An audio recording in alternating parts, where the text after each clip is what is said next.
Hello friends, ఇవాళ మన వీడియోలో ఎగ్ ఫ్రైడ్ రైస్ని ఎలా ప్రిపేర్ చేసుకోవాలో చూపించబోతున్నాను. చాలా ఈజీగా ఎంతో టేస్టీగా చేసేసుకుందాం. ఇంకా ఆలస్యం చేయకుండా స్టార్ట్ చేసేద్దామా మరి.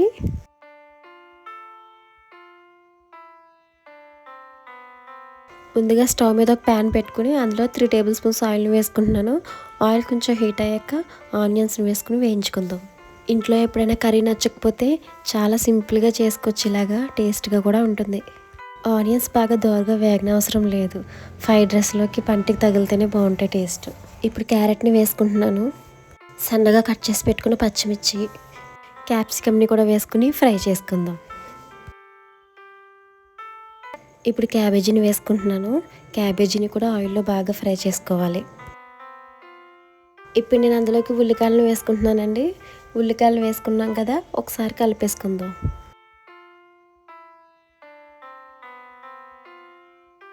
ఇప్పుడు కొత్తిమీరను వేసుకుందాం. కొత్తిమీర వేసుకోవడం వల్ల టేస్ట్ చాలా బాగుంటుంది కదా. చివరిగా మొత్తం అన్నీ బాగా కలిపేసుకుందాం. ఇప్పుడు అందులోకి ఎగ్స్ని వేసేసుకుందాం. ఎగ్స్ వేసిన వెంటనే కలిపేయకూడదండి. ఎగ్స్ వేసాక కొంతసేపు అలా ఉంచుదాం. నేను ఇక్కడ 3 ఎగ్స్ని వేసుకుంటున్నాను. ఎన్ని వేసుకున్న టేస్ట్ చాలా బాగుంటుంది కదా.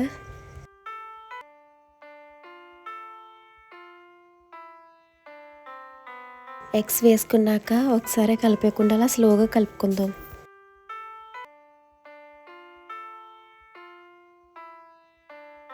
చూసారు కదా, ఆ విధంగా కలుపుకున్నాక అందులో రైస్ని వేసేసుకుందాం. రైస్ కూడా అలా పొడిపొడిలాడుతూ ఉండాలి, అప్పుడే ఫ్రైడ్ రైస్ టేస్ట్ కూడా చాలా బాగుంటుంది. ఒకసారి రైస్ మొత్తం బాగా కలిపేసుకుందాం. ఇప్పుడు అందులో చిటికెడు పసుపుని వేసుకుంటున్నాను. కొద్దిగా కారం వేసుకోవాలి. మీకు స్పైసీగా కావాలనుకుంటే కొంచెం ఎక్కువ కారాన్ని వేసుకోండి. ఇప్పుడు మొత్తం అంతా బాగా కలిసేలా కలుపుకుందాం.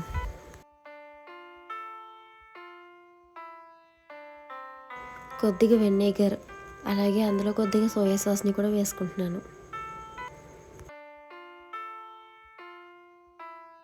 ఇప్పుడు రుచికి సరిపడా సాల్ట్ని వేసుకోవాలి. మీరు కావాలి అనుకుంటే టేస్టింగ్ సాల్ట్ కూడా వేసుకోవచ్చు. ఇప్పుడు అందులో కొద్దిగా గరం మసాలా వేసుకుంటున్నాను. లాస్ట్లో కొద్దిగా కొత్తిమీరని వేసుకుని బాగా కలిపేసుకోవడమే.